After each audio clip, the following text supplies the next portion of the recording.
I'm here to cast, baby. Oh, is that just the start? Yeah, that was you. Nice. Perfect. Yes, that is the intro today, friends. Perfect. Our intro is saying, Gritz saying that we are ready to cast. By the way, this is Gritz. And what are we doing today, Gritz? Gotta get you warm. Oh man, we're doing some solid Nexus Division NGS with Probe Pylons and Boogans forever. And we don't know too much about these teams, even though we're in their division. Yeah, I have no idea who these people are. So that's why we're here today, so that we can learn. Since dirty scout casting. Dirty scout cast, yeah, indeed. We are also the same div, whatever. Anyways, since we didn't really bother to show this, we have bans on the side of Probe Pylons. They banned Braxis and Tars of Doom. And Boogans Forever has opted to ban Shrines and Sky Temple. So this is BOE picked by Boogans Forever. That's a first Crommy pick. That's definitely not something that you expect. They must know something we don't. They definitely know something we don't. I don't know when you first banned. I guess like this is Chromie's one of the best heroes on Battlefield Return here. This is teams are backwards? Your best map. Are they actually back? Seriously? Hang on. Are they backwards? Are they backwards? Boogans should be on the left. Wait, why are they on the left? They should have been on the... Okay, I'll switch them. No worries, I will switch them. They are definitely backwards. Well, these guys set themselves up the wrong way. So I will blame Tom. And that's gonna be a Stukavli Ming. Looks like teams these days don't care about Rhaegar as much. I still think kind of like Rhaegar seems a little bit stronger than Stukov at the moment after nerfs. Yeah, well, they also nerfed Stukov. Yeah, so exactly. It's kind of a toss-up. But yeah, I do think Rhaegar is kind of... He's overrated in SL at least right now, but he's still really strong. Insta-pick Blaze. Pretty meta. Off-lane pick. If he's their tank, then that will be interesting.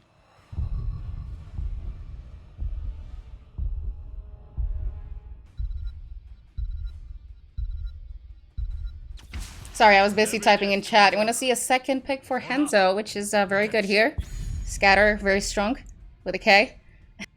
Very good race. We got Greymane versus Hanzo for race so far.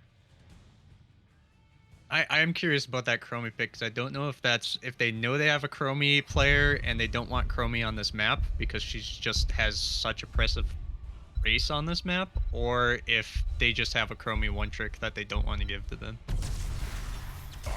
I mean, it has to be a Chromie player. Like, who is actually that afraid of random Chromie? Yeah, right. So that's Rexar and Whitemane. Yeah, Whitemane, definitely something you don't see very often, especially without seeing the tank pick. That can potentially dive her, because we're not assuming that Blaze is main tank here. But it could be. I'm curious what their healer pool is now, because you don't see Whitemane almost. I mean, especially she's okay on point control maps, on maps with bosses. This is not one of those maps. Just because you can drop your Divine Reckoning on a boss point and you're going to win that boss point. I don't know where she gets value here. She might just be a comfort pick.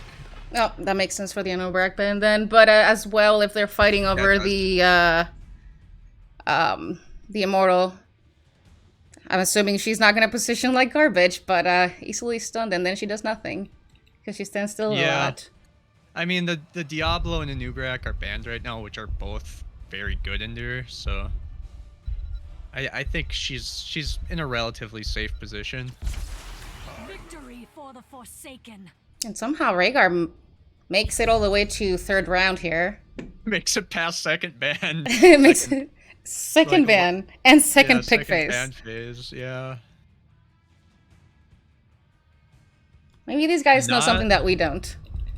Yeah, maybe. Not a lot of priority on the Rhaegar for these games, apparently. Which is fine. I do think he is in a much worse spot than he was before the nerf.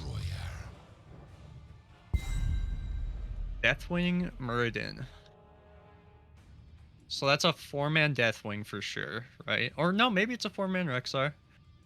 I would think it, or I'm just thinking Deathwing, 4-man Deathwing, but it could be Rexar or Deathwing in the 4-man. They could do either. Muradin is a good racing tank with Sledgehammer and DQ resets.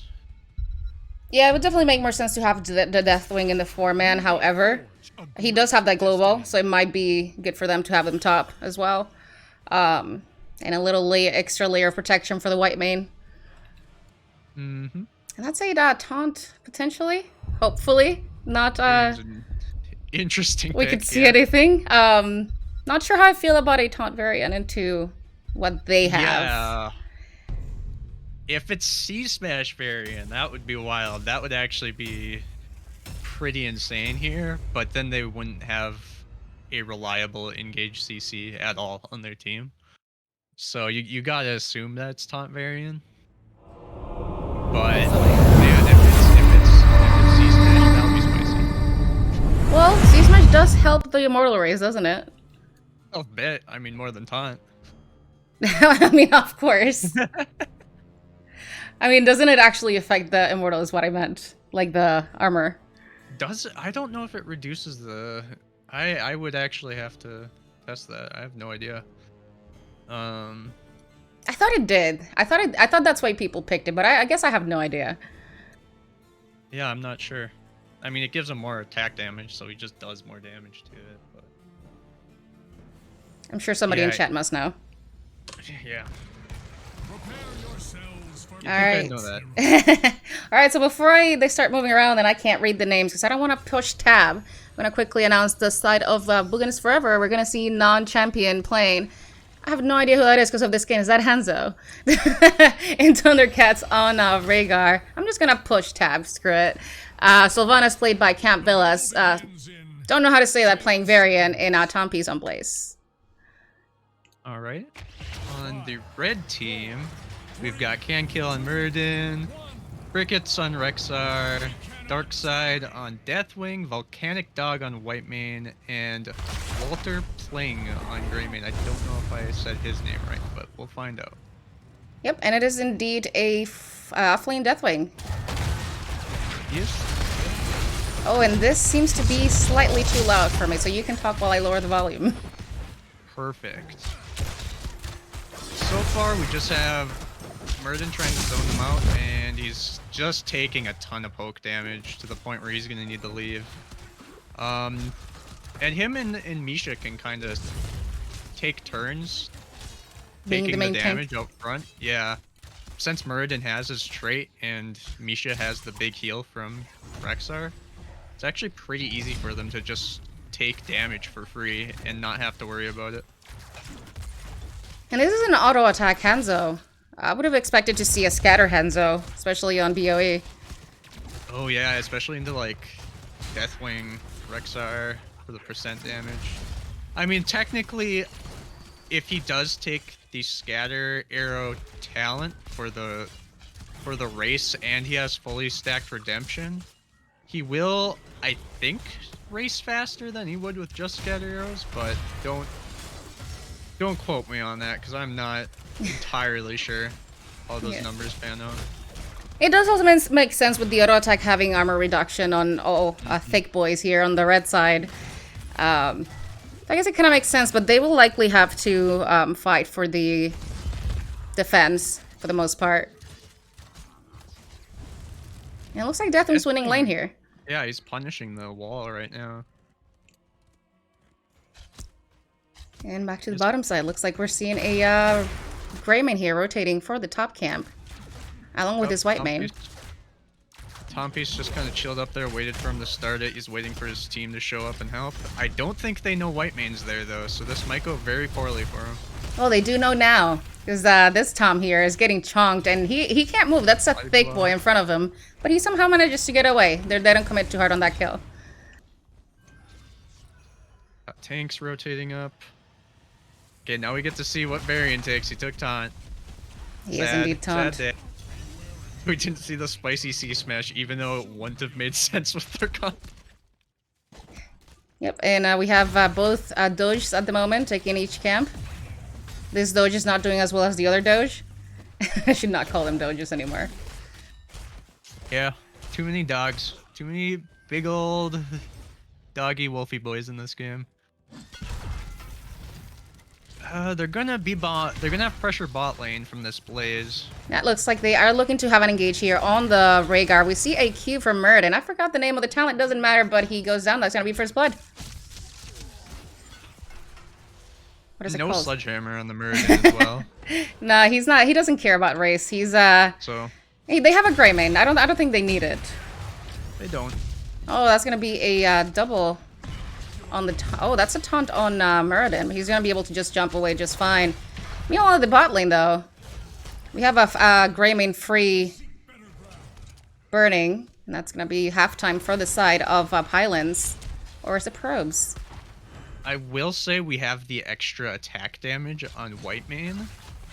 So she is actually helping with race, like, I don't know, 40% more than she normally would. And that's definitely a close one, but in the end, Pros Pylons are going to secure this Immortal. The entire time they did have a camp pushing top as well. They have had a lot of wave prio. Their rotations have been a little bit cleaner here. They've been able to secure every single camp outside of the side camp. And they're already level 7. So we'll see how much they can secure with this one. Somebody says they like the commentary. Thank you, Kalinda. Wow, thanks. we have, by the way, auto attack melee Deathwing. I love it. That's what I always ran when I would tank with him. No, it's gonna be a Misha taunt, but Misha's gonna be just fine. And this fort is it's a pretty healthy Immortal at the moment. Looks like the fort is definitely gonna go down. That's a Blaze flank though, and he's gonna get a stun only on the Muradin, unfortunately. And I'm gonna see a taunt again on the Muradin. He gets blown up finally. A slow on that Whitemane. She's gonna fall to the Rhaegar as well. And we'll see what we can do with these kills. Yeah, you don't want to get caught when Blaze is around, because as soon as you get that oil on you, half your team's going to be stunned and dead. Yeah, we get a taunt under tower on that Greymane. We get the kill secured by Sylvanas. Even if they had to dive in, they do have Sylvanas. They can just turn it off and keep going. However, it doesn't look like she has it because they're not pushing on, even though they just got a kill. So they're going to decide to go for the siege camp instead. Meanwhile, Yeah, on the top side. Not an even trade for them. In fact, they lost more top as well. Almost both their forts are gone. Yeah, it looks like Deathwing beats Blaze in the offlane, apparently. Apparently. And somehow, Boogans Forever is ahead on XP. Even though they have lost one fort and have lost pretty much every camp outside of bot now. So they are free to just go ahead top here and take the siege camp. Doesn't look like Deathwing knows, or he just doesn't care. He might be dangerous. I mean, we do have the Muradin rotated up. The rest of the team is coming up too. Will they make it up there in time? Oh, looks like they're backing off. Boogans are backing off. They don't want this fight. Would have been potentially a good one to take. They did have a Rexar bot lane, so it would have been a relatively safe 4v5 here. However, again, they're very thick, so they don't die that easily. Both teams are going to hit 10 right before the objective starts. We got Bunker. We got Ancestral. We got Wailing Arrow, Warbringer, and Varian. We got the one Dragon ult that isn't the stun on Hanzo, whichever one that's called. Meme strike. Yeah, there's Dragon Strike and Dragon Arrow. Oh, and that's that a one's triple Dragon stun Strike. from the Blaze. Oh my god, and that's a Wailing Arrow on top of 3 people. That's going to be a double kill at the moment. 2.5 with the Misha, and Deathwing's flying out of here. Goodbye, friends. You're on your own. That's what I mean. As soon as you get caught in those combos,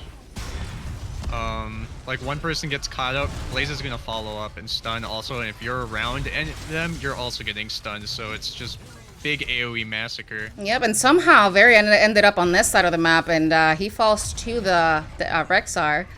I don't know how he got there, but he was all the way in the back line. Halftime goes to blue. Boogans. It is indeed Boogans. So, of course, the team of the Pylons here, or I guess I'll just call them probes, they're just going to up to, of course, defend. They are immortal. Potentially looking for a cheeky fight, knowing that variant literally just spawned. So, let's see if this is going to break into a fight. Might. There's no way Rexar doesn't fight here. Looks like Rexar does, but we're going to see a double stun coming out from Blaze, but Whitemane pushed her no button, so he's not going to die here. And I honestly have no idea what I'm looking at. There are so many bodies that I don't know who's who. Blaze falls to the Greymane and the Muradin. And the everybody. And that's just a free, yeah, that's just a free kill for probes. So yeah, what I was saying about the Hanzo build, since he has redemption that gives him attack speed, he gets the cooldown on his scatter faster. Oh, it does.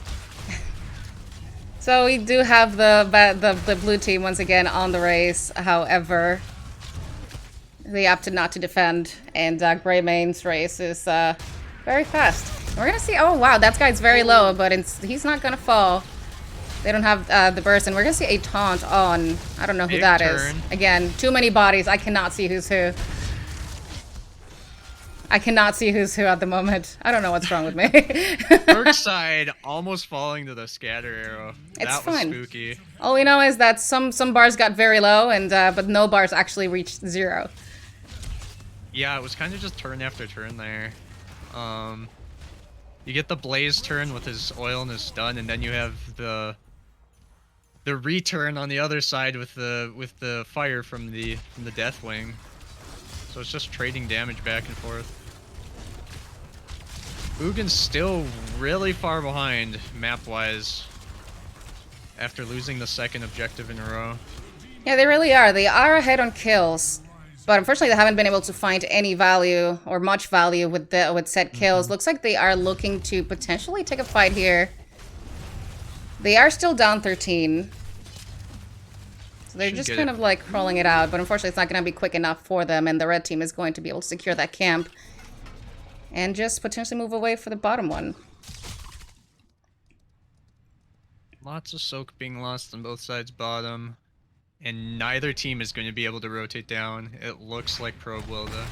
Yep, Probes does see that Blaze is still top lane, so they're just going to go ahead and do a very free steal here on the Bruiser camp. Very good. Sin gets a taunt off on the Greymane. However, that does not... Oh, that's a meme strike coming out from Hanzo, getting everybody very low. Unfortunately, not low enough. And Muradin's going to be able to jump out with barely just enough HP, and Deathwing secures a point. Still no kills, though. These guys are pushing all of their buttons, but nobody's dying. Yeah, that's... The funny thing is it's usually Deathwing who's getting the lowest, and I think that's purely because he can't get healed by Whitemane. Pretty much. He ended up dying, but again, no healer. GG, no heals. Now, with that Deathwing down, the side of Boogans Forever is just going to go ahead and do the same. They're just going to steal the enemy camp, which looks like they are not looking to give for free. Deathwing is only 10 seconds away, and they have a Whitemane that can potentially hold them through this fight. But they're going to have to step off and not lose anybody else. Misha does die. Yeah, that point control value I mentioned on the Whitemane has actually been occurring because they keep fighting over camps. That last one, I don't think she had much up for it, but it doesn't benefit Boogans to be fighting on camps against the Whitemane. Oh, that's a variant that gets stunned by the Immortal and gets caught out of position. He's going to be able to dash away by going into the Rhaegar. So for now, he is living. Boars are coming out. Yeah, red team doesn't have that much of a gap closer outside of Muradin. Everybody else has to, you know, kind of crawl very slowly. They got all those boars, though. They outrun everyone. Yeah, they have a huge force value. That's what you're saying. See a huge stun on the Greymane. He's very low. And oh, that's a pick on Whitemane. I did not see that happen. I was too focused on the Greymane dying. And now we have the Muradin getting chunked down here by the Sylvanas Hanzo combo. And he's going to fall as well. Looks like blue team is looking to get this Immortal and potentially turn that momentum around. I think they're gonna get it too. There's not much standing in their way right here. Except for they do have to send people back to clear. Blaze should be able to clear both lanes by himself. If they clear together bottom, they'll have time to rotate top. Looks like they're just going to have Rhaegar clear it by himself, though, at this point. Yeah, I mean, the Immortal does take a little bit to spawn, so it would have been fine to just send everybody to do the fastest clear possible and then just go together. But this is fine too. However, they do have a timer on that bot lane with those intermittent catapults coming in.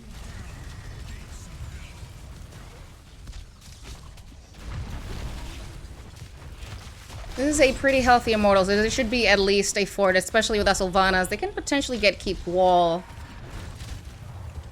Greymane does have very good raise, however, he cannot go on wolf form here. He's getting good cocktail value when there's a wave there, but he clears the wave too fast to use it more than once. he is cocktail build. Yep, he chunked Sylvanas there with it a second ago.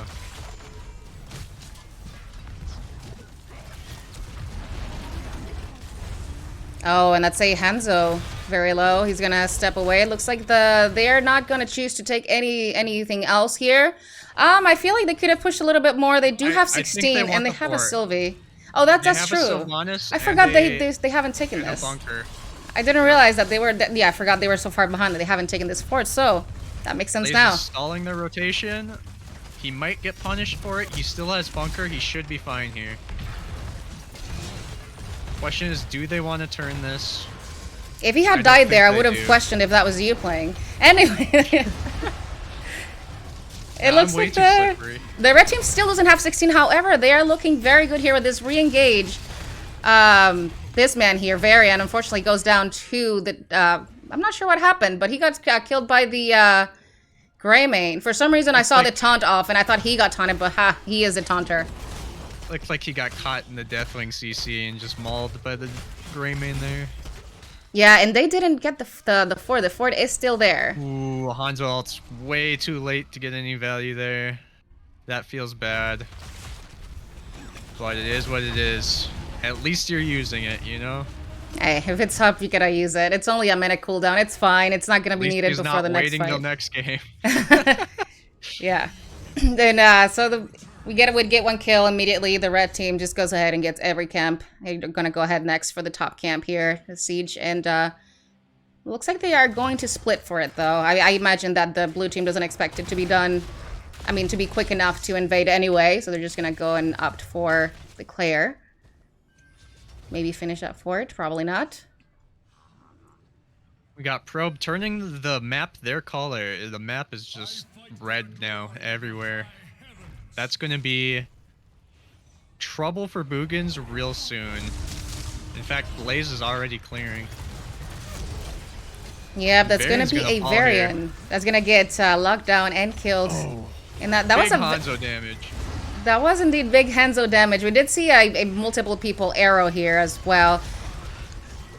Bunker down, however, Whitemane ult. So nobody in the red team is going to fall. Except that maybe bunker Merlin? gave Hanzo just enough time to line up his dash to get over the wall. I keep thinking people are dying, but they just don't die. Yeah, Whitemane is too strong. Real low. Oh, except for the Deathwing, because who you can't heal get healed him. by the Whitemane. And Whitemane falls. That's bad for Probe. They're in trouble here. If Muradin falls, there's nothing standing in Boogans wave. Not that much trouble. Look at top keep. It's almost. I'm not sure that Blaze can clear this whole way before it goes down. It's 3v3 at this point because of that macro pressure. The keep's gone. That macro is huge trouble for Boogans right now, and it still is. Blaze is taking way too long to clear it. Yeah, we're gonna see a taunt on the Rexar. However, he can play dead and gonna be able to get out of there just fine. Varian Steel going down, and there's gonna be a huge, well, not that huge arrow coming from Hanzo, and a double stun from the Immortal. Oh. But no if that kills. scatter shot lands on Muradin, he dies there. That was close. Yep, and the Boogans are leaving. Actually, their core's actually going to be fine here, even if Blaze didn't return. In fact, he's not even going to stay to clear the next wave. He knows they don't have enough catapults to worry about their shield going. They're gonna try to outrace this. Surprisingly, Boogans winning the objective race after being pushed in so deep, losing value. Yeah, well, I mean, they This kind is of. I'm sorry. Go ahead. I was gonna say, this is a good situation for an otherwise bad last 3 or 5 minutes of play for them. Yeah, I mean, they kind of had to leave that wave at that point. It's they're so far behind that if they lose that immortal, it's a potential loss for them. Like they're winning on kills, but the team of the Pylons are just playing the macro so much better that they are just so far ahead. And we're gonna see a taunt on the Muradin on their stun. However, he's gonna be able to jump away. Double silence from the Sylvanas. Big fear coming out from Deathwing. It looks like Rexar's still gonna fall. White Main's gonna be fine here. She's gonna heal through, so oh, maybe not. Maybe I spoke too soon. They all collapsed on her. No, I'm not sure why she was there. However, she does go down. Muradin's gonna be able to go with just his little of health. Oh, never mind. He decided to stand there, get stunned by the blaze, and kill. This could be a game for Boogans forever. There's 4 people down. There's no universe in which they don't end here, right? I think there's a good chance they can win the game right here. Blaze opted out of his PvE and went full stun cooldown build, and it really paid off in that last fight. He's got so many stuns back to back with his cooldown reduction stim and the cooldown reduction on the stun hitting all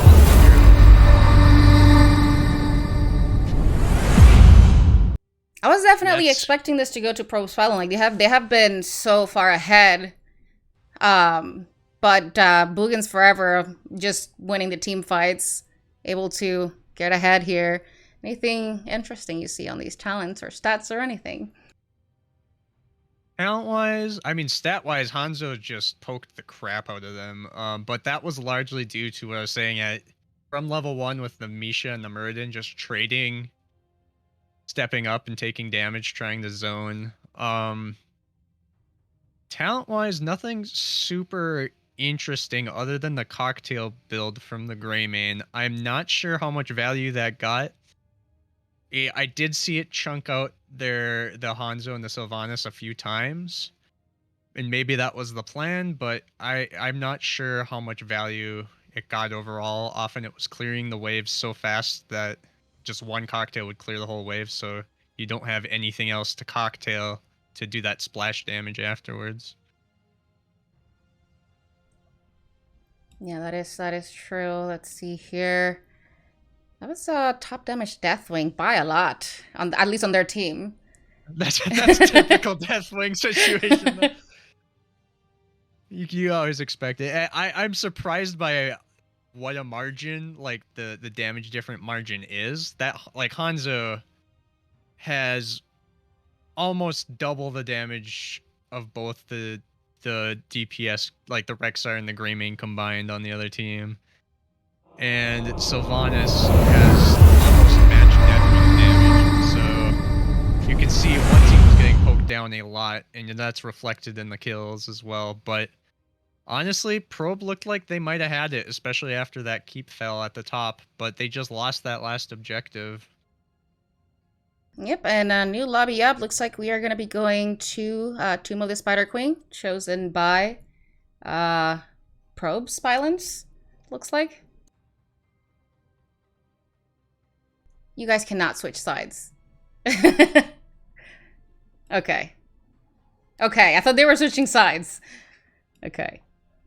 I will commend Boogans at the end there, when Blaze thought for a second to clear that top lane, saw that it was getting cleared by the minions, and said, I don't need to worry about that next catapult. It's not going to hurt my core. I'm just going to go straight to the race. We're going to win the race, and we're going to win the game.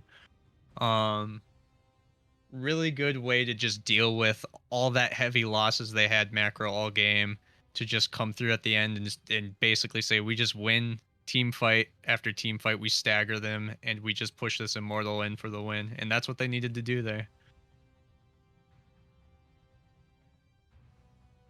Never mind, it looks like Boogan picked this. My bad. Actually, they're bad, because they said probe for sure. Once again, blaming the team. Alright, so I guess whenever we're ready, we can go to game 2.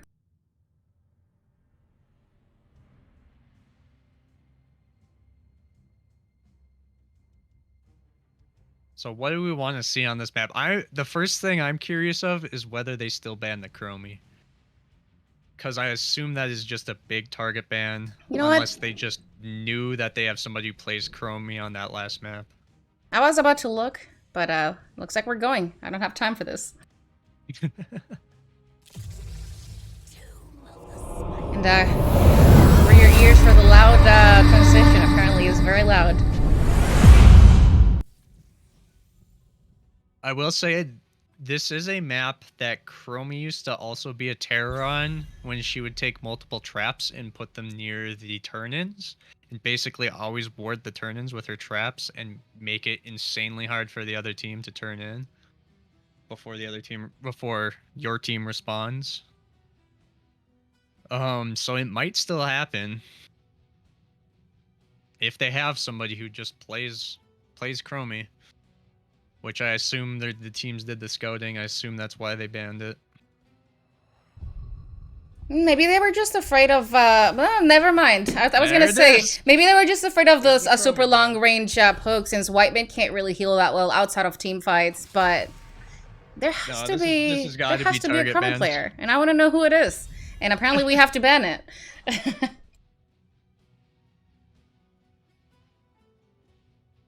Apparently, if you combine the team names, it sounds like boyfriend is PP? What? I don't know why I'm listening to Kalirio. Yeah, you know, it happens. Let's see second match. We're gonna stick to the Chromie Stuka ban here from the side of Pylons. And unsurprisingly, we see a Joe ban. They are not first pick. They don't want to see it. I think these are the same bans as last game so far. Yep, they are. They are. Now I guess we're gonna see if they're gonna. No, they're gonna go within a Nubarak ban. It's a solid ban. It's very. It's a pretty big threat. Pro banned it on the second phase last time, so who knows what they're getting rid of here? Maybe it's a Stitches game. I think very, very likely it's a Stitches game for Boogans at this point. If you're banning out the Nubarak and you're playing on Tomb. And that's gonna be a first big place. Blaze on the other side this time. They still don't care about the Doge, but that's fine because he's been nerfed. But Blaze definitely a strong pick. Mm-hmm. Something that we see a lot lately, especially in higher ranks. We do see a lot of Blaze in the off lane. In comp mostly, like in comp mostly. Higher comp, Blaze is top tier offlane pick. He's often ban priority these days. Getting the Rhaegar and Tychus. Tychus pretty good.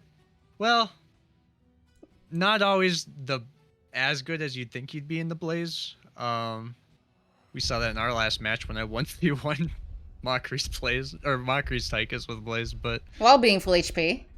Yeah, you can slow Tychus's attack speed and you can bunker when he tries to Gatling gun you, and he won't be able to kill you at all. But if Blaze doesn't have those cooldowns up, Tychus is still a menace for him. I will say Probe took the Stitches away from Boogans. Mm-hmm. I want to say that Boogans probably wanted that hero. Yep, it's possible they saw it coming with that Nubarak ban and just decided to just go ahead and take it from them. They already have enough CC with the Blaze, and now the Anduin, the Stitches is not going to hurt them that much. And Boogans here is going to opt to ban the Greymane. Mm-hmm. They also paired the Anduin with the Stitches, so you can always look for a Gorge pull.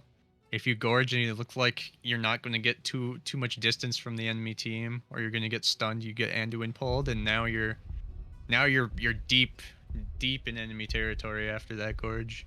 Yep, now they can just pick Medivh Vala, and that's their comp. I'm calling it. Garrosh ban. That's interesting. It might be for the cleanse. Garrosh does provide double cleanses, one for himself and one for the other, for his team with Into the Fray. I don't know if that's what they're worried about there, or if they just don't want to deal with the Garrosh. I guess Garrosh is very good in the Stitches. If Stitches ever steps up too far, he is a tank who can get punished pretty hard by Garrosh. Yep, and we're gonna see a Muradin Leoric on the side of Boogans Forever. Typically, Big, you know, big the percent damage.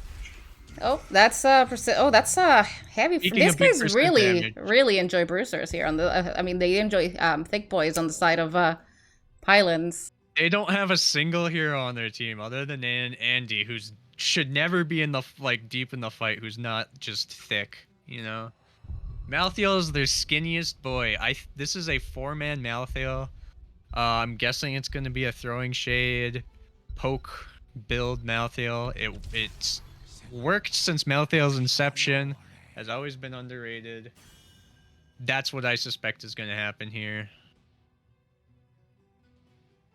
Yep, and we're gonna close the comp of the Boogans Forever with OP Man Kel'Thas himself.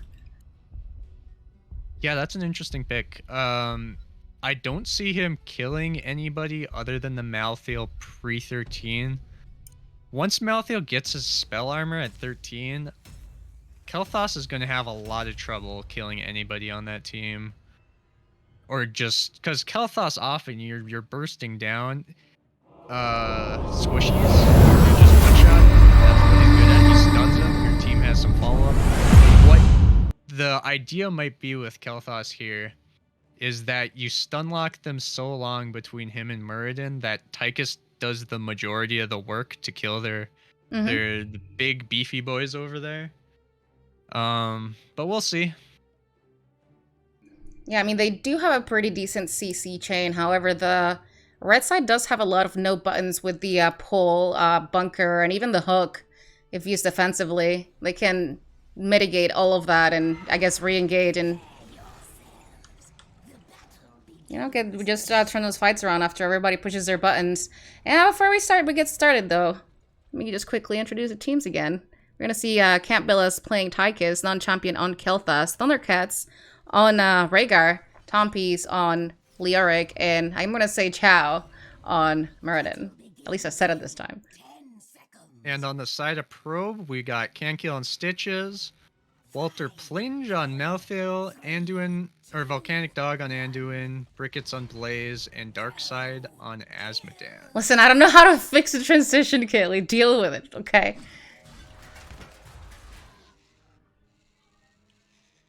We got a Gluttony Asmodan. Oh, I just did the thing that I should not have done, and I am following someone. Alright, fun. Nice. Now, we just see a hook on the Tychus. Not a lot of CC that's going to follow him, and he's going to be able to walk away. This is what I'm talking about, that stun, and just let Tychus do all the damage. They almost got a kill on the Stitches there. Almost, but not quite, and now Tomit's in a little bit of trouble, and Muradin here is going to be able to come in and save him, so that he can, oh, we're going to see a re-engage on the Muradin. Everybody just, Both teams losing value bottom, nobody's gone yet. Lyric's there. He got you. Loric's there now. It looks like they want to cut off Malthael. They didn't quite be able to do it. Would have been a big XP disadvantage if they managed to stall that Malthael rotation there. Yeah, Malthael typically does win versus Leoric on a 1v1. At least after 4. And they did just buff Malthael's trait damage, so he's back to where he was during release, I believe. Pompey's checking the camp down low. It looks like both teams are looking at the camp. Neither wants to take it yet. Yep, in the Rhaegar meantime, soloing the Bruiser. Rhaegar soloed the Bruiser, and he is full HP, almost full mana. Huge value, Doge. And he's going to go ahead and rotate for the bottom camp. They know that Malthael left, and there's only a Blaze here. So we're going to need some quick rotations from the red side, but it doesn't look like they care. And they're just gonna opt to just take their, what's it called? Bruiser camp. And This just is give really the big siege. for Boogans. They should be pushed. They will likely be pushing with this bottom siege camp. But if they don't, then it's kind of a waste of camps. They weren't able to get value with their bruiser camp mid. It did stall out the other team from being able to respond to them taking siege, though. It looks like they're just letting the siege minions fall. They are only gaining the XP from getting that one extra camp. No other value. Yep, looks like both teams just took camps for fun. Neither of them actually defended their camps. They just let them free clear. And, everybody missing a little bit of soak. We are pretty even. Now pretty much exactly even. Rhaegar being obnoxious with the totem, as usual. Malthael trying not to spread the bomb and walking into some big gross damage. Trying to avoid doing more damage to his own team. Yep, we're gonna see a rotation here from Malthael, who's gonna get cut off by the Leoric. But he can just portal away with the minions' help. And we're going to see a turning here from the side of Boogans Forever. Red team doesn't seem to care too much about interrupting these. Or maybe they have a plan for a, maybe like a later turn in like a 10. Can I say it? This was not the offlane Blaze I was suspecting. It was an offlane Malthael. And Malthael went die alone. Which makes sense if he wants to 1v1 their offlaner. Yep. Plus 1v1 Lorik. I mean, definitely... Oh, there's going to be a lot of going on here. We're going to see a Blaze falling very low. However, he's not going to be able to... They're not going to be able to secure that kill. Muradin, though, he is in trouble in that oil and ends up falling to the Stitches Slam. And so is Lorik. I will say, Blaze, not fun to play in the Lorik. It's kind of a... It's kind of an even matchup between the two. But usually you're just dominating your lane with Blaze, so it just doesn't feel as good when you're dealing with Lorik. So it makes sense they throw the Malthael down there, who just hard beats Lorik in the lane. And forces him to leave constantly. Yep, and then these two kills, we're going to see momentum started here from the side of Probus Pylons. Everybody's up in time to clear, and they should be okay with the clear. The clear is pretty decent. However, this is a solo Tychus defending bot. He doesn't have the best wave clear until at least 10. That's true, and they have to deal with their gate just being constantly oiled up, lubricated. They're slipping and falling trying to walk through that thing. Can't attack, can't move. Yep, Spider here still have about a third of its HP, for it at 50%. Oh, that's gonna be a stun on the Stitches. He's getting body blocked to hell and back, but he's gonna get a pull from the Anduin. Blaze turning around to stun him. Unfortunately, he's gonna fall here since Anduin has to push his no button on Stitches. Gonna show talents. Talents are on the screen. Yeah, it's so far pretty standard Blaze build, at least, well, offlane Blaze build. He's not offlaning, he's formatting, but it makes sense since he's not the main tank that he's going that build. Malthael build makes sense for offlaning. Stitches, we got Tenderizer, we got Patchwork, we got hooks. He's going for a hook build.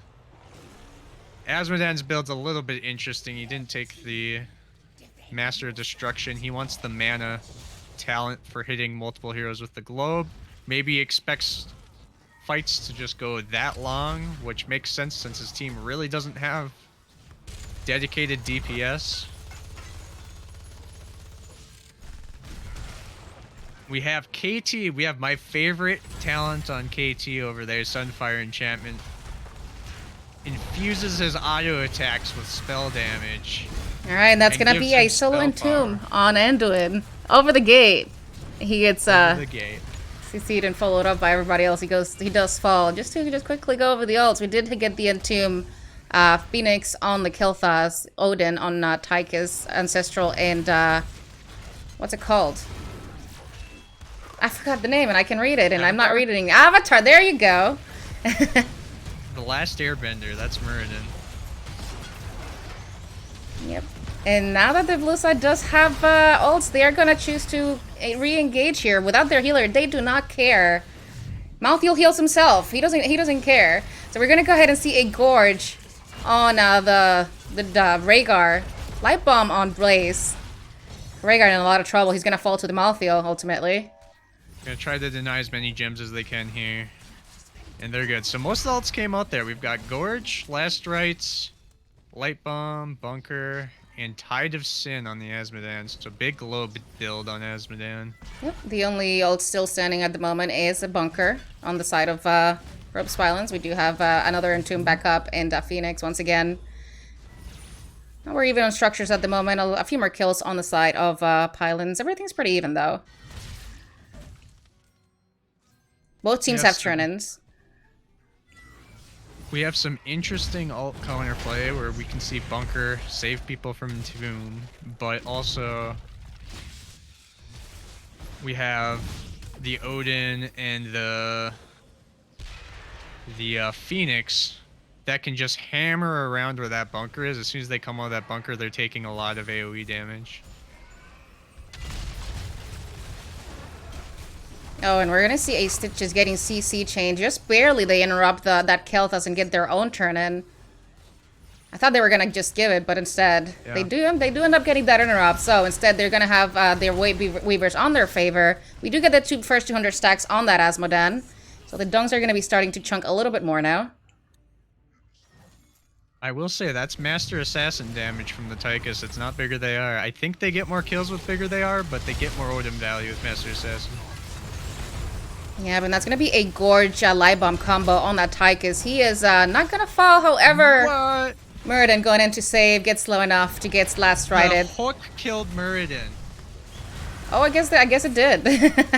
I did not notice that. I thought I saw the last rights. I was like, this isn't going to kill him. The hook killed him, though. It was calculated. That, serrated edge, that percent damage on the hook was just enough to finish the Muradin kill off as he was last righted. Yeah, and they're just going to start to get some huge value top here. This is the boss lane, so typically this is where you want to go. Late game, that boss is just going to chunk everything. And Azmodan is giga deep, though. As Azmodans tend to do, they get their hubris, they go too deep. Often die for it. This is going a lot like last game so far. We'll see where it ends up in the late game. I wouldn't have expected that from the drafts, but kills. I mean, kill-wise, I didn't expect Probe to be 2 kills ahead at this point. Well, they just have. I guess they have a lot more. Well, maybe a lot more CC They're harder to or kill, AOE but CC. they don't have a lot of options to kill as well. So it's really just big enabling from the hook and the Blaze CC and the root. They're just all doing damage to the same target. They're really well coordinated, just killing the one person who gets caught.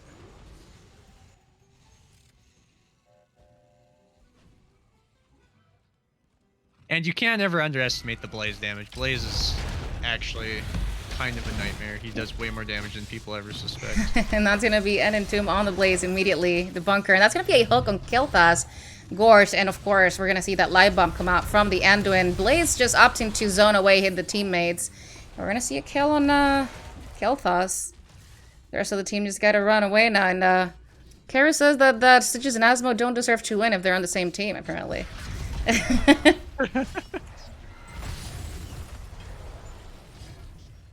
I mean, there's some dirty things you can do with Stitches. There's some dirty things you can do with Asmo. Oh, and that's going to be another hook on the Rhaegar.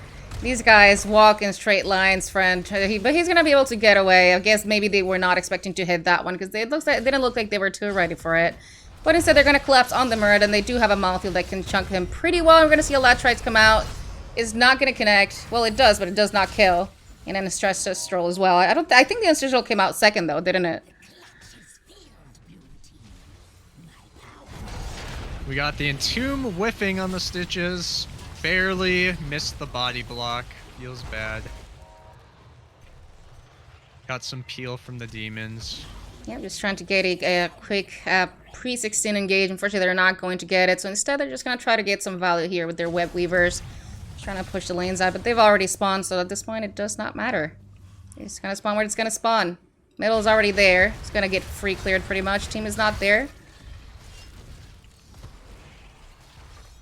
I would make the argument that Stitches is the best tank to have with a 4-man Asmodan, because Asmodan's main issue is that once he's lasering a target, he's committed to killing that target, because that's all his damage. So if there's only one target to laser, you're way more likely to get a kill with Stitches. That is a good point, and we're going to see the team of probes here wrapping around towards the back line. However, Leoric was expecting that. And they're going to get sniffed out, and it's a full-on fight at the moment. Leo getting quite low here. The train's going by, so you can take over. Man, Stitch is just living in that entomb, not caring. He's backing up. He's kind of in trouble. He's getting stunned by... Oh, maybe all the stuns miss. Never mind. Well, the stones did happen, however. Anduin here, being Anduin. He did go double pull, so... He can, What do you mean, can we bench this guy? What do you mean?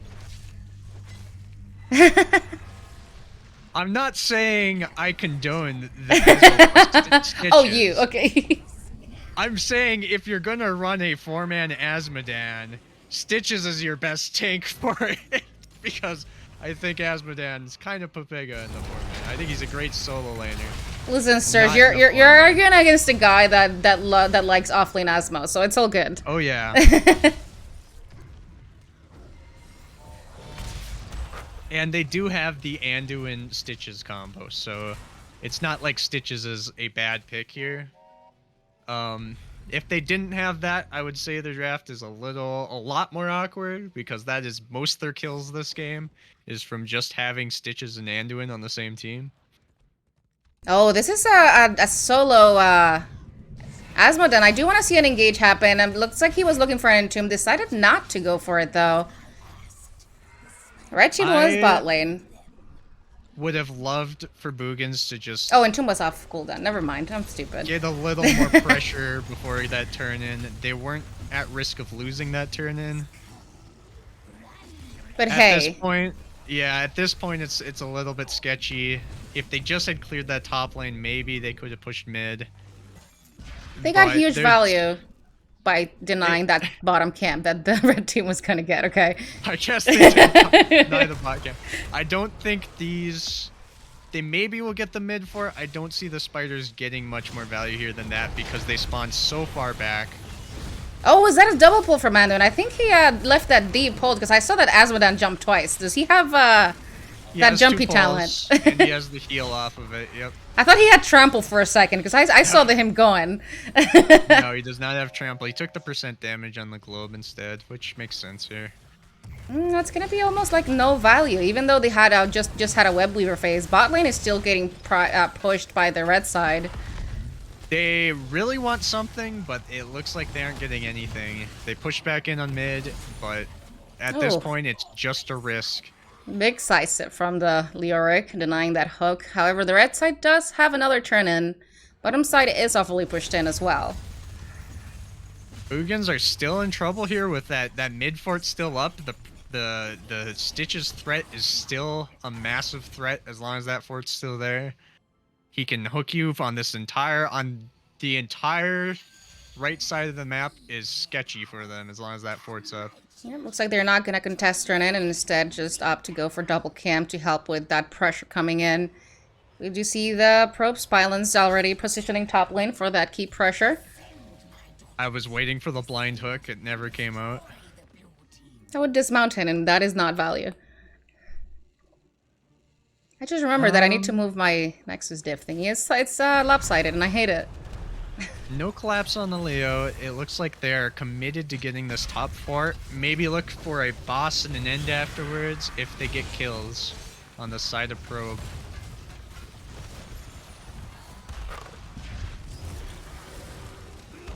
I'm not sure that they get keep here. We're gonna see an Odin come out from the Tychus, so there's gonna be a pretty good defense on their side. I don't think they don't get this keep. They're just gonna start backing out. They're about to get 20s. They don't necessarily In want to fact- take this fight. They just got it, actually. Oh, Leo could have gotten that mid fort.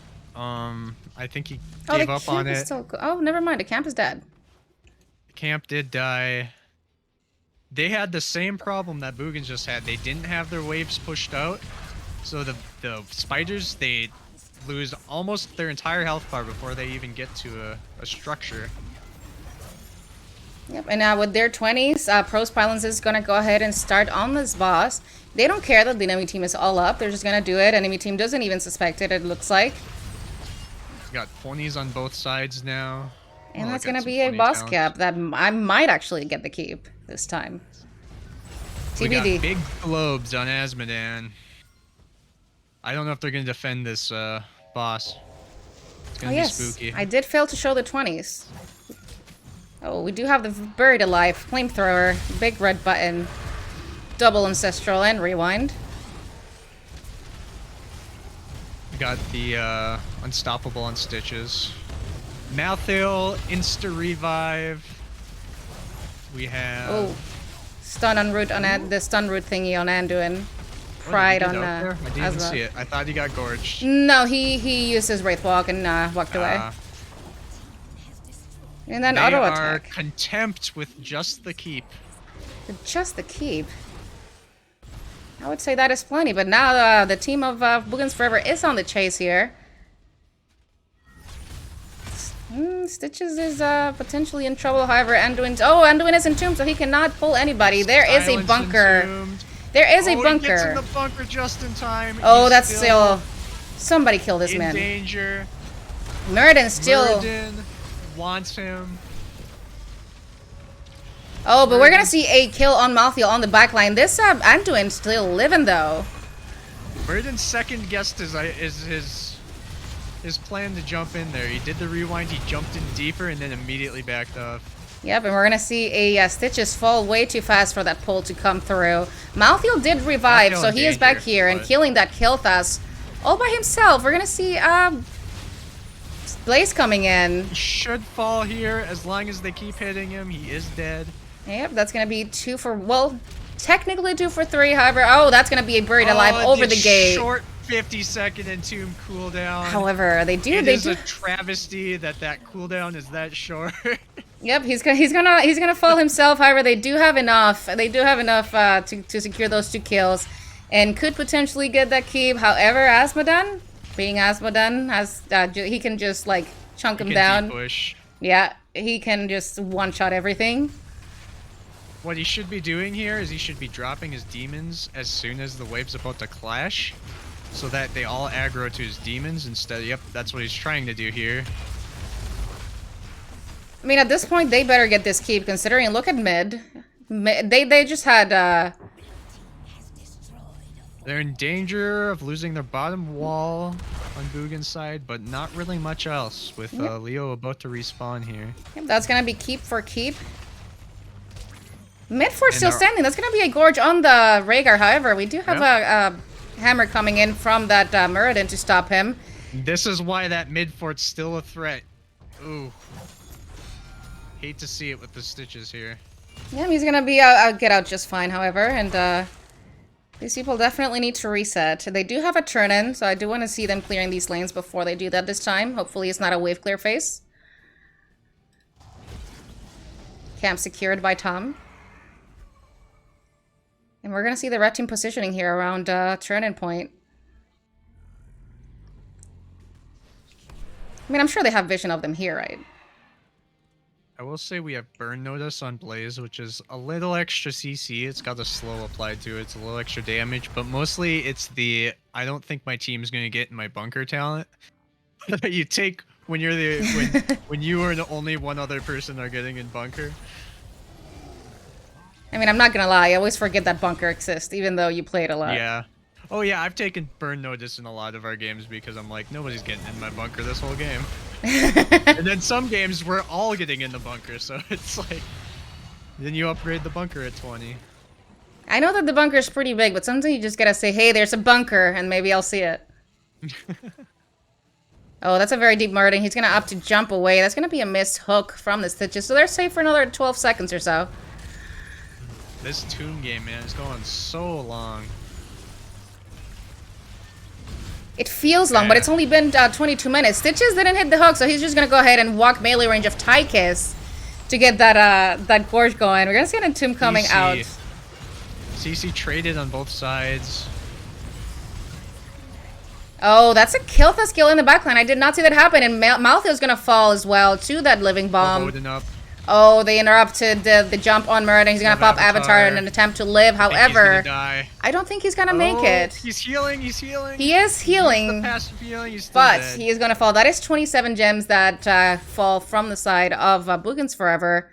I forgot that Malthiel died, but he didn't really die. He is back, and both teams.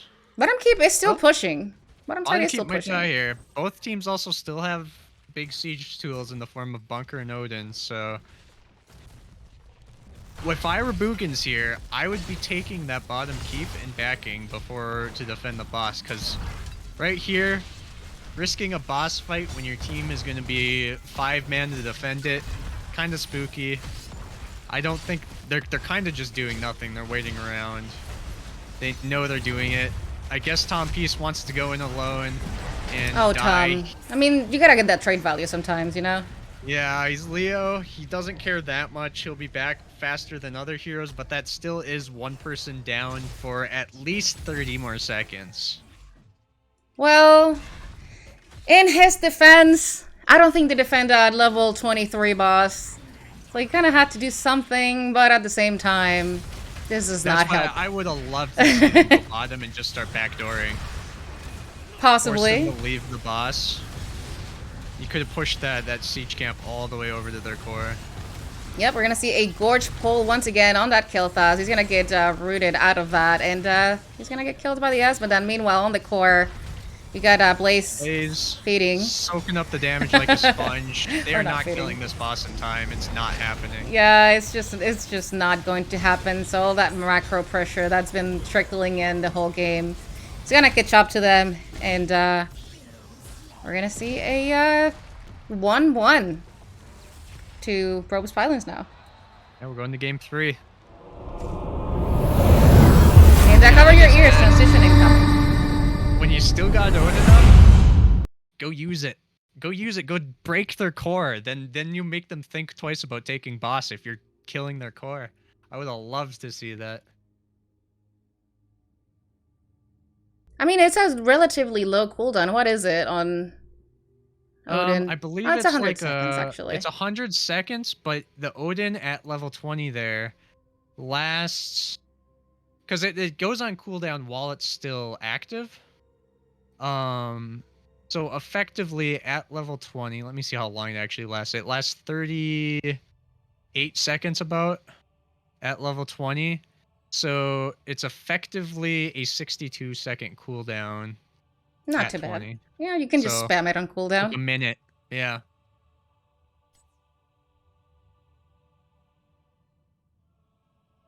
Yep, kills are pretty even. Just a couple kills ahead on Probus Pylon. This time they had both map control and a pretty good fight. Well, I guess maybe not so much fight as much as everybody was getting hooked.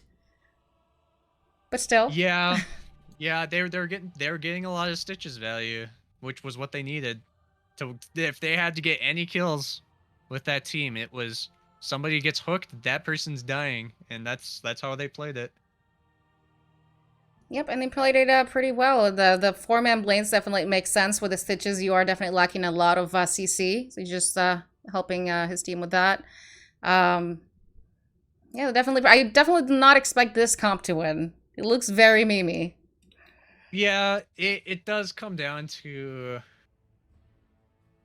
you know, what's they should have doubled down on the team fight win with something other than Kel'Thas, in my opinion, on the side of Boogans. But I do see what they were going for with this. They wanted to stun lock someone and kill them. But more often than not, it just resulted in somebody getting hooked and dying. Just and waiting here. Surprisingly enough, like Malthiel had just as many kills as Asmodan, which makes sense because you're going to be less fighting people. You're going to be in every team fight at that point. And looks like we are going to Dragon Shower for our third map.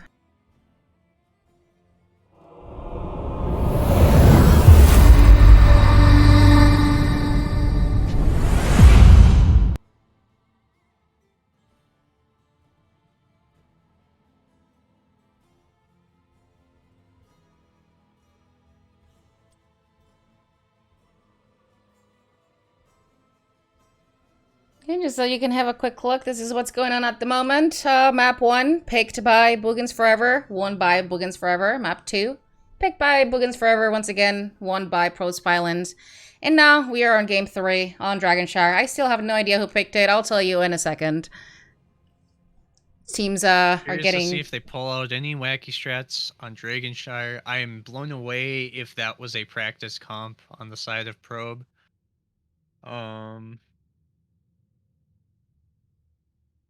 Maybe it is. Maybe that's something they just run. Who knows? Maybe they're like, if we all have health bars that are twice as big as our opponents, maybe we just win. You can't just switch sides like this, guys. Switch. What are you doing?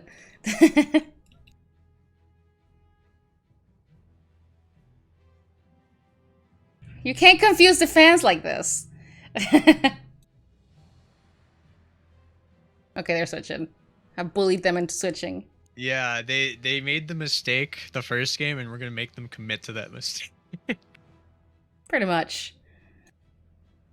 Can't switch all the graphics back around. Oh, it's actually you just push one button and it switches itself. Oh, really? Yeah, Oh, but I don't feel like it. Super handy. Yeah, I actually want to see the teams on the same side for the entire series. Yeah, it'll get really confusing. It's just, you know, one team's gonna be blue team, the other team's gonna be red team for the whole series, or you're just confused.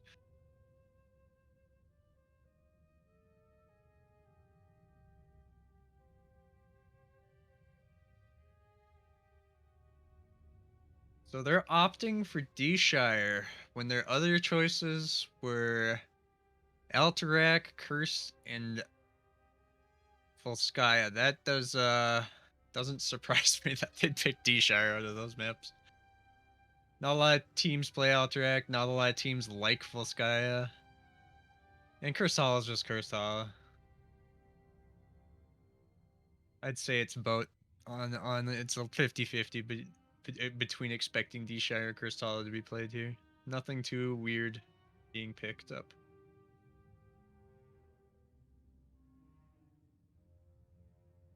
Yeah, see, everybody's confused now. Yeah, they're already confused by those draft shenanigans last game. We don't need to to swap them over to the other side and then do a crazy Pepega draft. Nobody even saw the swaps happening. This is all happening behind the scenes, but they're still confused. Yep. So just waiting for those readies from the teams. Hopefully soon. So I guess I'll be right back while they get ready. Don't say anything weird while I'm gone. Oh, I'll just talk about, I don't know, D-Shire. D-Shire is a cool map. A lot of teams like to do some unconventional laning on D-Shire.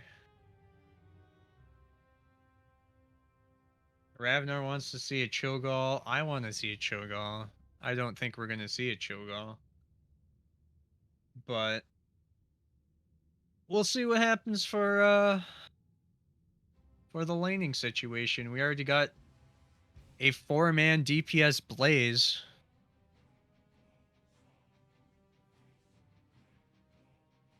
Maybe we'll get Abath or Tank. Who knows? He'll cosplay one. You can clone one. It looks like I made it just in time. Everybody's ready.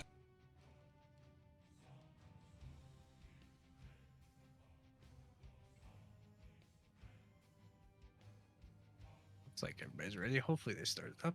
It's probably the 10 to 30 second wait for the game to actually start. Everybody had no one should go top. I mean, this is not Silver Ravnar. He gets those offlaners in his games that just refuse to go top. Wacky. It's kind of sad. So we're gonna see a first band Stitches. I'm honestly not sure that they wanted a Stitches once again, but respect Ben. We respect it. Yeah, I'm still thinking that they, especially with their draft with the Tychus and even the KT, they might just committed to the draft afterwards, but it seemed like they wanted the Stitches. They wanted to actually play the Stitches last game, and they got denied from them. Especially with that new break band. I can't say that for sure, but that's definitely how it seemed. Once again, we see the Chromie band. We there has to be a Chromie god on this side. Like, what's this about? Yeah, I should have done some investigation. I want to know who it is. I don't even remember who was playing DPS. I think it was Non-Champ and Campbell. We'll find out. We'll find out. And a Li Ming ban. Li Ming. No long-range mages around allowed. No artillery mages in this game. Who's left? Tassadar? Tassadar's actually pretty good on this map. I wouldn't be surprised. Yeah, this is 2022. Nobody plays mages anymore. Mages suck. Yeah, they're banning them. Yeah. No mages allowed, so we're gonna see probably the Joe ban. Nope, they're gonna opt to ban the Stukov instead. And we're probably gonna see a first pick Johanna coming out from the side of Boogans Forever. And I don't think this man here was the tank, was he? I could have sworn it was Tom. I think Tom Peace was playing Muradin last game. I'm not sure about the first game. I'm pretty sure he was the tank. Question mark. Which Either way, it could be offlane Joe. Is this an offlane Johanna? It could be an offlane Joe. Swaps Not... are allowed, but it could be an offlane Joe. Yeah. Offlane Joe, not unheard of. Actually kind of common in this level of comp. We got the Deathwing again on the side of Probe. They're giving it a second try. We got the Rhaegar. The Rhaegar, they don't respect enough to ban, but they do respect enough to pick, apparently. Yep, and we have a Rhaegar Deathwing coming out of the side of the Probes. And Anduin Greymane on the side of Boogans Forever. We might see some Light Bomb Falling Sword action, potentially, but... Or Shield. I mean, probably not Shield in the Deathwing, but we'll yep. see. And yeah, into Deathwing, you probably want that Team CC. Oh, that sucks. Looks like our region is no longer in Nexus div. So we get a free win, UP. Not that it's relevant, region, but it is Nexus div. This is a Nexus match. Region is not on the roster anymore. Weird. I wonder if they dissolved or if they moved. Huh. They withdrew. Regardless, we're gonna see another Anubarak ban. And another Malthael. Interesting. And Diablo. These guys really like their beef. They like to be like... Their whole strat is, we want to have more health than the other team, and just assume that we're gonna win. Pretty much. I will say, like, picking up the Malthael when you have the Deathwing denies one of Deathwing's hardest counters. All you have left really is Leo. Which they might pick, but there's not really much else that is that threatening to Deathwing other than Leo at this point. And we're gonna close this one out with a double global with Falstad Dahaka. Interesting choice. You know, they can even get away with going Hollyward. They can get a Hollyward Falling Sword on top. It's kind of memey, but you know, why not? Definitely seems like it is a tank Joe. Makes sense. They have a Malthael. They don't want to get their butt whooped in the offlane again by the Malthael just saying, hey, people pick tanks in the offlane now. I'm just going to play Malthael from now on in the offlane. Yep. You have to deal with it. And we're going to see just got buffed, and he's good in the meta.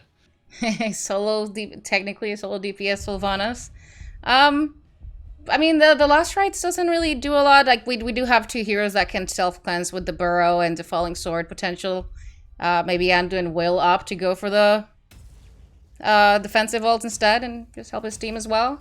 We'll see. It is a bit dangerous to go to the defensive ult when you've got the Totem APOC situation. Maybe that happens. You also have the Deathwing CC if he's gonna stay in his range mode.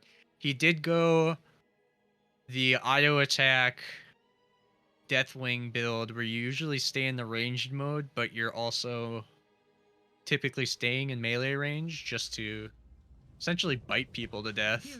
Prepare for combat. So he's gonna be in their face CCing them a lot. Yep, and at least this time we have different enough heroes that I can tell who's who. On the blue side, we have non-champion on Falstad, Camp Bellas on Greybane, Tom on Dahaka, Thundercats on Endwin, and I'm gonna say once again, Chow on Johanna.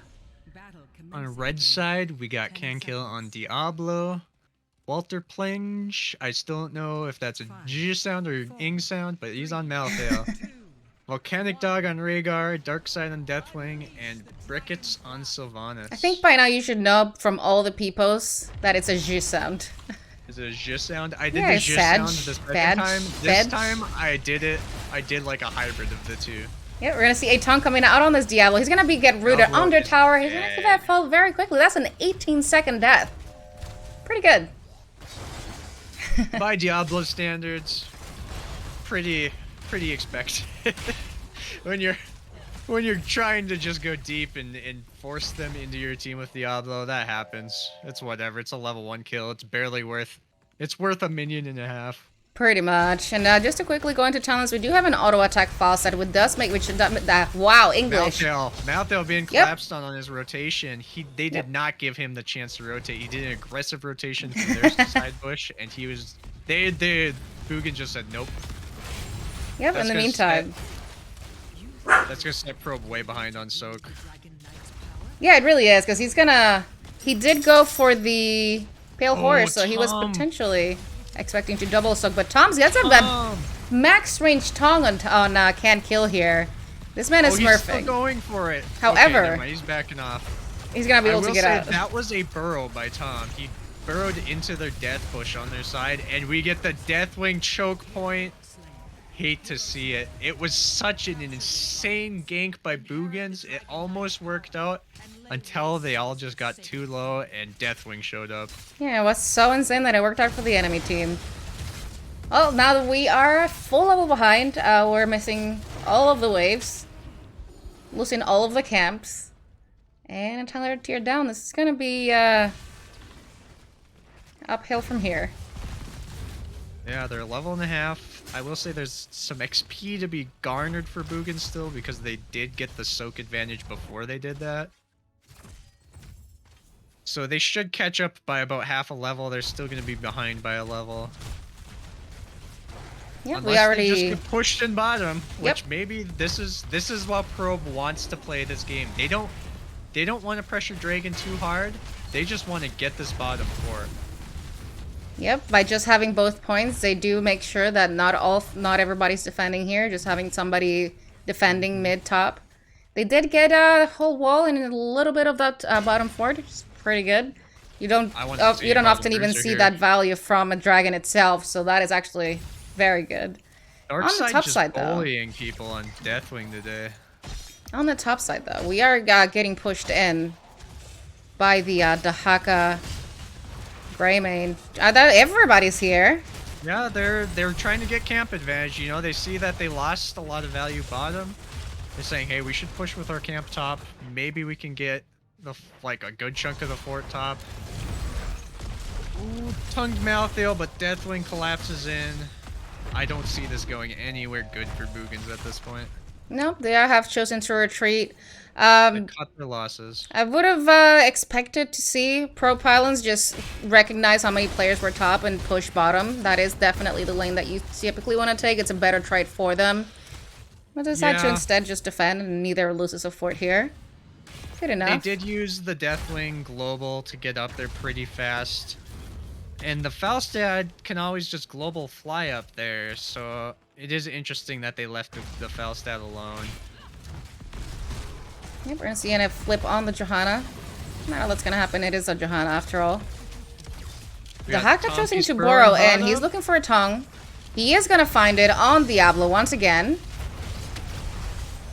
Got big nasty 4v4. It's gonna kill the Diablo. Yep, that's going to be a kill on Dibbles once again. On Deathwing Malthael. landing. Oh, he is so low. He's not making go of this alive. Yep, nope. Falstad is definitely getting some auto attack value. Definitely a good pick against so many thick bodies, and expecting the percent damage on 13 is gonna be pretty hard to deal with later on. Here's the thing, though. Even though they are 4v5 or 4v3 bottom right now, just the Deathwing can be so oppressive on this point that he knows he can just step up and zone the enemy team off of the objective. And that puts the threat of the Dragon Knight into the hands of Probe. We have Boogans once again responding to it. Yeah, we're gonna see a 3v3 happening here mid lane, not a lot. We're gonna see a root on Rhaegar. Everybody's just kind of like tickling each other, not a lot happening though. We're watching the classic battle between Dragon and Dwarf happening bottom. Yep, once again, both shrines controlled by the sound of Pro's Pylons. Now we're gonna see the hacker rotating top. He's gonna claim that right back. He's not gonna let that dragon fall. Get taken that easily.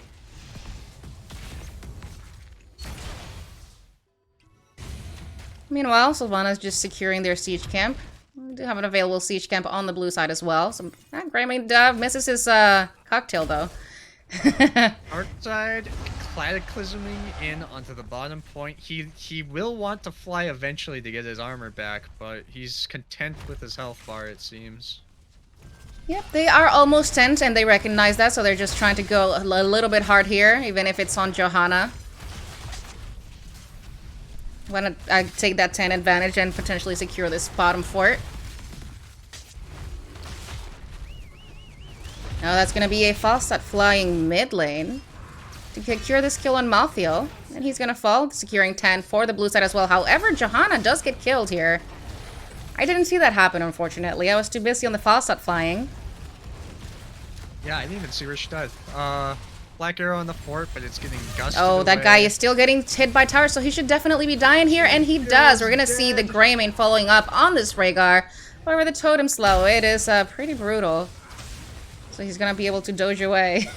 I can't stop. Boogans able to clear the camp that bottom fort has held on. This bottom fort, it's been through like wars. It is grizzled. It deserves a purple heart.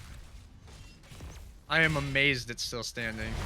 And that's just Boogans on top of clearing all the threats that push it. Yep, the team of Pro's Pylons does secure their Bruiser camp, and well, that happens. I guess Boogans did notice, and they just opted to take the neutral Bruiser instead. Pretty good. And at the moment, looks like Boogans is looking to have control of both. Greymane already positioning mid. I'm not sure that they interrupt, but never mind. Yeah, I didn't realize Malthael was on it. Unless they capped it right there, Malthael was pretty much guaranteed to get that point back because he did get the top camp. That is true. And Haka would have had to choose between losing his wall or losing the objective. And we're going to see a Cataclysm once again into the bottom four. Greymane uses his bullet. It does not connect. Global to secure the Malthael kill top. Malthael is just getting farmed by this false stud now. But at the cost of a fort, though. 4 deaths on Walter. Yeah, there's going to be a hard engage on the Johanna. Mind control as well. She's going to fall. That was a 3 ults CC chain? 2 ults? Only 2. I don't have that many ults. Yeah, it was Diablo. So yeah, we're gonna flank from this Falstad coming in. Diablo's falling quite low. He's gonna see the Ancestral. He's wearing a hat though. They are not 13 yet though, and he is chunking that Diablo pretty quickly. So once they do, oh, that's gonna be an isolation. It does put Rhaegar to position. But it is Rhaegar, and the totem just isolates everybody pretty much. Double root on Diablo Malthael. Nothing comes out of it. Everybody's pretty low. You might want to reset a little bit. I will say, as long as Deathwing's missing an armor plate, because he's got Dragon's Ire, that fire is a decent bit more threatening. Like, it does a little bit more damage. About 12.5% more, so it does burn a bit more. Oh, it is Blessed Shield, by the way. I forgot about that. But it is Blessed Shield. Oh yeah, it's also Salvation. And it is Salvation! I did not expect Salvation. It's only been 3 levels, and we never bothered to look at the talents. But it's okay. Oh, that's gonna be a Johanna feed. Mid lane.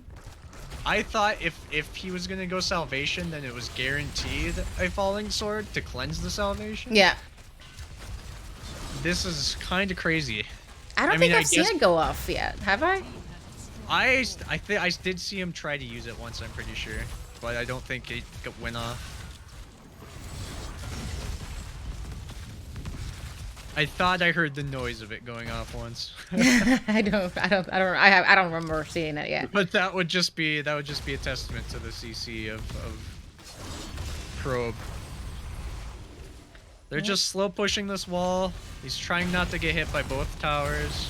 Going through the side. Well, he literally can, because there's only one tower. Anyways. Ooh, he kind of put Pega dives back in with the Dragon Knight. Was that a mistake? Will he be punished for it? He can fly away if necessary. He's getting out. He does have Cataclysm up. Or does he? Never mind, it shows the cooldown of Bell. It does show the cooldown on top. Look, tab. Yep, Probe's Pylons here, half a level ahead. Both teams do have 13. Falstad does have that percent damage now, so he's gonna be putting on some work. And we're seeing a rotation from Probe's Pylons. I thought they were trying to look at the camp, but it just looks like they are not that aggressive. They do have their own camp to do. Looks like they're gonna opt not to at the moment. And they're gonna do nothing instead. Alright. Boogans has to make something happen here. Hopefully they make a dedicated push top here. They're going to lose that bottom camp. They're going to be threatened, deeply threatened bottom. They need something right now. And they need to be able to get back to defend bottom. Yep, they did leave their second offline bot lane to defend those giants, and they are pushing as a 4-man top. They should be able to secure this fort, however. Even Talonteers, they want a fight if they can get it. They want to kill Malthael here if they can get it, but they have to get bottom. Yep, they absolutely have to. They do have Sylv on their team. Sylv, you know, gets a lot of value if you leave her alone. Greymane, oh, I thought he was gonna stay, but he just hearthed a little bit late. We're gonna see a taunt coming out on the Rhaegar. That's actually probably the best taunt target. We're not gonna see the Falstad with the Gust coming in. Johanna falls very low. Howard does not die. Hey, it saved the joke, kind of. And unfortunately, the Gust didn't really do a lot here. It just kind of pushed him around, but nobody died. Malthael falling very, very low, but he is still living. Gonna be secured by the Greymane. And the totem's gonna be able to potentially disengage. I don't think we keep chasing here. But I think we do. Falstad says, never mind, he's actually gonna chunk this Deathwing, and that's actually falling very, very quickly. They definitely could. Sylvanas pulled a Verd there. So the question at this point is, for Probe, was it worth it? Did they get enough value bottom? I don't think so. To justify it, and I don't think they did. I think this is what Boogans wanted. Boogans got that top for it. They got what they wanted top. They made the defense. They only lost their wall bottom. The Haka in a bit of a spooky position, but he says, I don't care. I probably have an extra health bar. I just have to push a button. Oh, he opted to not cap the shrine, and instead goes for a tongue on the Diablo, who's going to get isolated by the Gust. And, he's going to be able to walk away, and we could be getting... Oh, he's coming back in. We do see a push from the Haka Burrow, and we're going to see Falstad securing that kill. That is a Soul's Reset on Diablo. However, remember, he did just get buffed a little bit, so he starts with 25. That's true. I will say, we got that tongue reset value on the Haka, that cooldown. He tongued Diablo twice there. He did. Wait, how does it reset? Oh, the auto attacks. Never mind, I'm stupid. The auto attacks, yeah. It's also a longer duration. They did nerf that talent kinda recently, 2 patches ago. Yep. It's still very strong. It's still very good if you want to take long team fights. Yep, they're gonna choose to split push with the dragon, not getting a lot of value since they have been pushed off of both forts at the moment. Dragon only at like 10 HP at the moment, and they didn't really do a lot with it. They want to open up the map. Not even that's going to happen. They get rid of the Malthael. They do want this fight while Malthael is pushed away. Yep, that's going to be a mind they- control connecting on the Johanna. She does have Unstoppable to walk away. Fear on the Haka Greymane. And they're on the chase. Word coming out on the Diablo and another tongue on Diablo. I will say there's two things they do want out of their comp at level that Boogans wants out of their comp at level 20. With the wind tunnel, they can either entirely isolate the Deathwing and kill him, or isolate the tongue target while they're still tongued. This is awfully aggressive for a team that doesn't even have that many ults up. They don't care. They don't care. They got reckon. Deathwing. Yep, Deathwing's just gonna fly on the point. He doesn't care. I guess they recognize that some of the blue side players were a little bit low and then had to hard. Boogans, I think, has the advantage at this point because of their globals. Like They do. they can respond to all this macro by doing their own macro and then showing up to fight as a team. Because at this point, a team fight ends the game. Yep, I would have wanted to see both globals collapsing top as soon as that 20 hit and seeing a wind tunnel happen. However, they have opted to go for the Siege Giants here on the bottom side. Will soon be active again. Red side about to get 20s as well. I don't think their 20s are as strong as Boogans Forever's though. With AoE Silence and Wind Tunnel on its own. Yeah, I would say the only thing they have to really watch out for is the short cooldown mind control. So Vanas can kind of just go fishing with it and wait for something to connect every 15 seconds. So that is their biggest threat. But other than that, not really. You got a death reset on Malthael and a blink on Diablo. Yeah, we're gonna see a Blessed Shield coming out here. We're gonna to bait out the Hellgate, which is a pretty long cooldown. It's 100 seconds. Oh, and that's gonna be a, I thought it was a whiff, but it's actually a connect on Johanna. However, it's not gonna secure a kill. Meanwhile, Boogans Forever securing that Dragon Knight. However, is it worth losing Johanna? Oh, that's the Haka. That is not Johanna. Where the hell is Johanna? Oh, there she is. I will say, Deathwing does have all the talents he needs to just leapfrog on the enemy team at this point. He's got the Firestorm. He's got the level 20. He can actually just keep shrink raying the enemy team if he decides to. He can just keep flying up in the air and then shrink raying them. Oh, once again, we're gonna see a team fight Dragon Knight. However, red team is getting awfully low to be pushing keep here. They do have a respawn on that Malthael with no one can stop death. Being used as a fend, it looks like Joe's in trouble. She gets pulled out. Deathwing wants to look for a fly here. It looks like they are going to retreat and not commit to this keep push. We do see that the dragon is awfully low to actually do anything. They've actually had 2 late game dragons and they haven't done anything. No, they have not gotten a single piece of structure with that dragon twice in a row.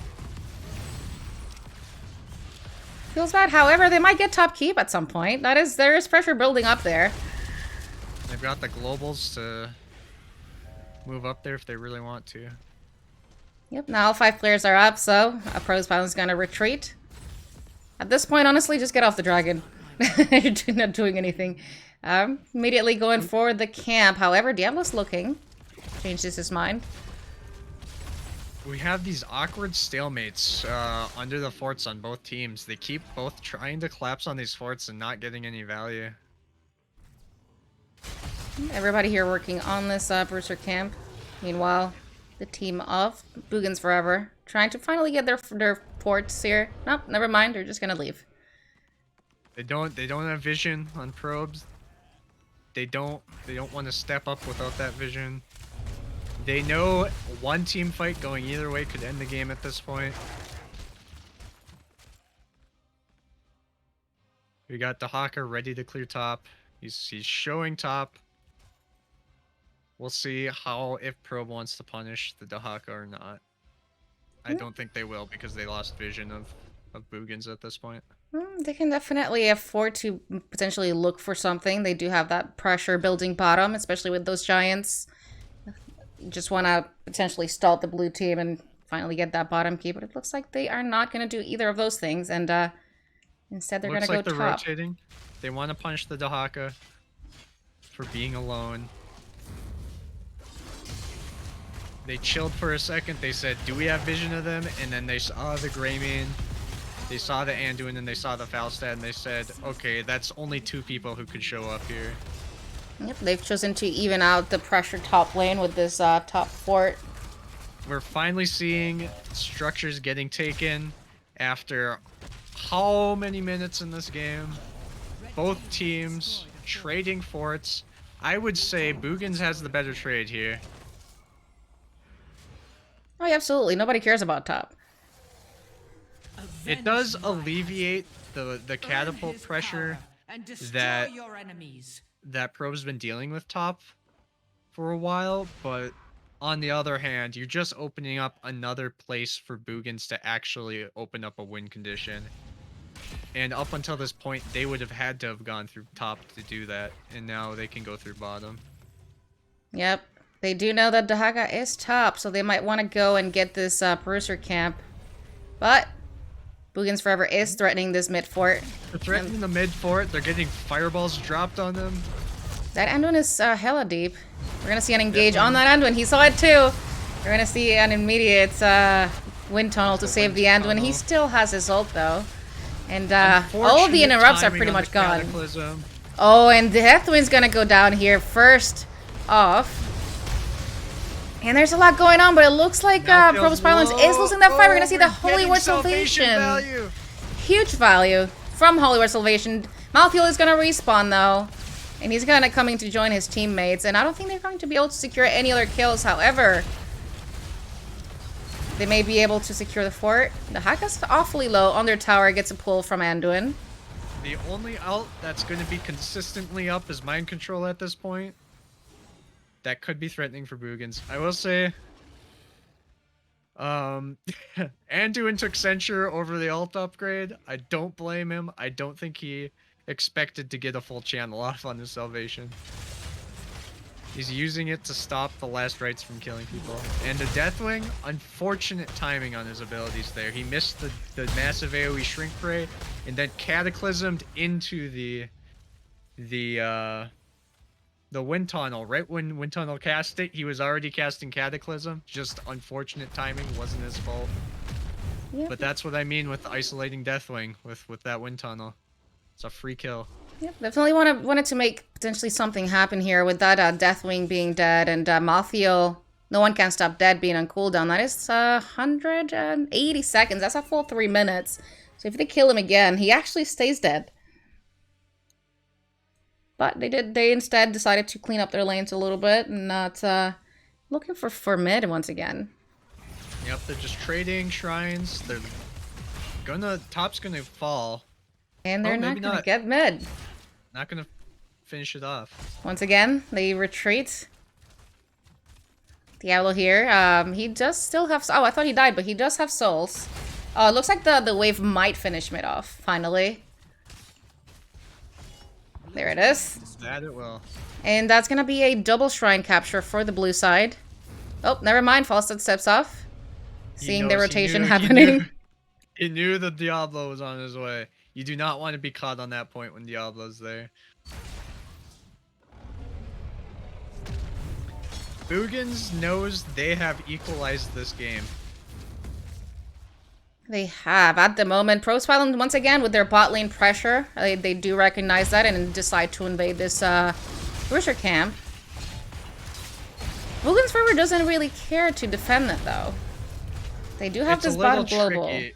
It's a little tricky to try to fight for that with the Deathwing, especially like in the air, ready to just collapse on them. And it looks like the shrine control going over to the Probe's Pylons. Yeah, as soon as Deathwing leaves, Falstad's just gonna get it back. Deathwing can't decide if he wants to fight the dwarf again. If he wants that Tolkienian literary tale of the dwarf fighting the dragon. The old Norse mythology.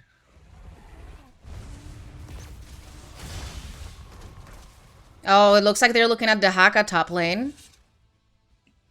He is alone. Everybody's everywhere. He recognizes that, burrows away. However, oh, he is stealth. He's good. Never mind. We're all good. They're so scattered right now. They're in so much.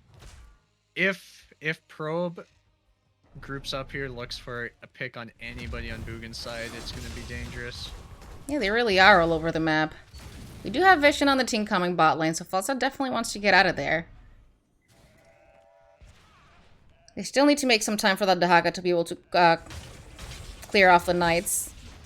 And once again, Shen Control going over to the Probe's Pylons. They are free to cap top, though. But not for long.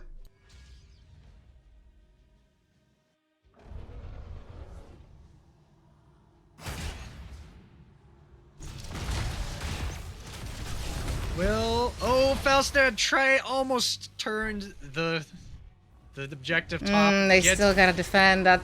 Oh my god, he almost dies to the Deathwing. He is going to go ahead and fly right next to him. Oh, I thought he was heading back to base. I know. And that's gonna be a ton on Diablo. Falstad without HP, he's still fighting. He does not care. Silence coming out and gets secured by Greymane. Greymane has a hat. See a mind control coming up on Johanna. And oh, the Holy Word does not come out. It does get stunned by the Deathwing. So Last Rites does get that Johanna kill. Diablo's back. Trade for tanks, but Diablo had full souls. He's back Yep, already. Diablo's back. Johanna is not. And they know that you're on this camp. You don't want to be here. You don't want to be in here. You don't want to get shrink raid by that Deathwing and have him just one-shot you like he almost did with Falstad top.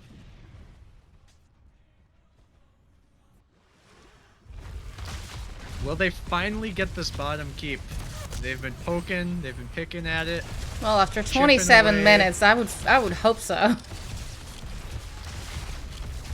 Looks like the keep is theirs. They should look for core damage at the very least here. Johanna's still dead. Oh, that's gonna be an engage on Greymane. However, he's gonna be able to get away thanks to the Falstad Gust. They do have some very good DK clear. However, I'm not sure that it's good enough.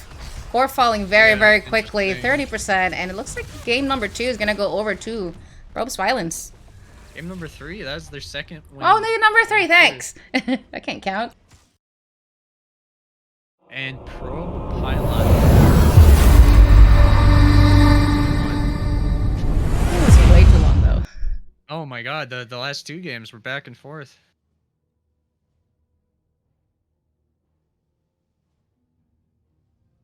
Looking at the talents here, standard Anduin build other than even-handed blessing.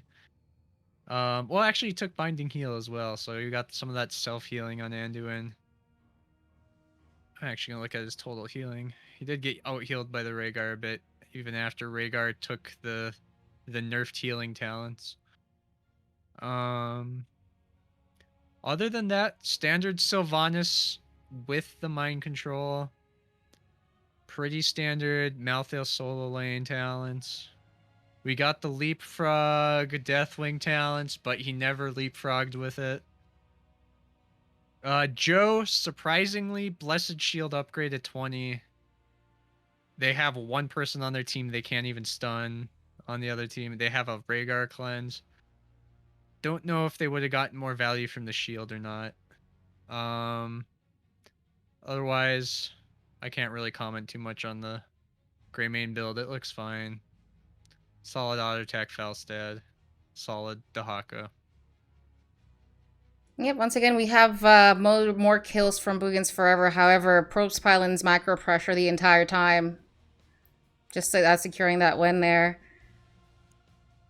Chat wants to know if there are interviews. Well, I'm very awkward, so if you want to ask questions, I'm okay with it. Probe one.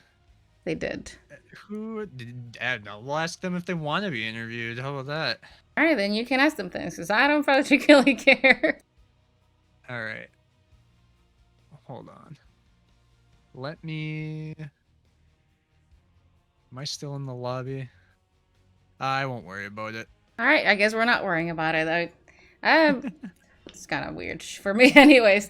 But that's a pretty good series. Very back and forth. We actually don't go to game 3 that often. It's usually somebody gets swept.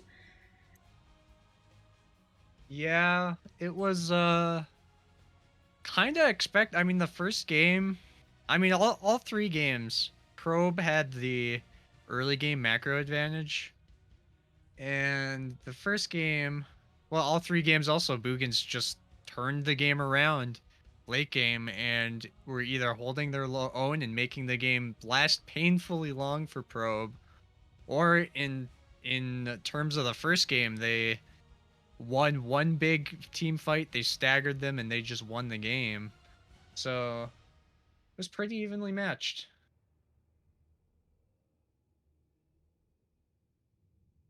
It looks like the Probes Pylons just maybe has a little bit of an issue mid game, and a pretty good macro pressure the entire time.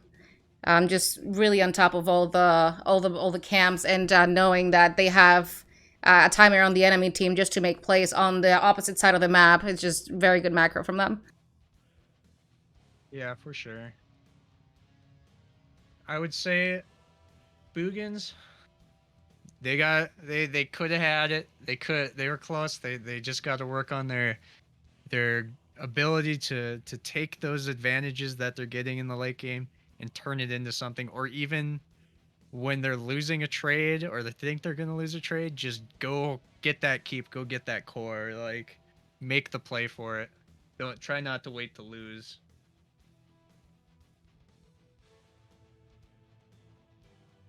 Alright, and looks like Taco is casting a Storm Div game, so I'm just gonna go ahead and rate him. And yep, have some fun over there. Yeah, Taco. I hope he makes you hungry. I am not. Alright, we're going over there.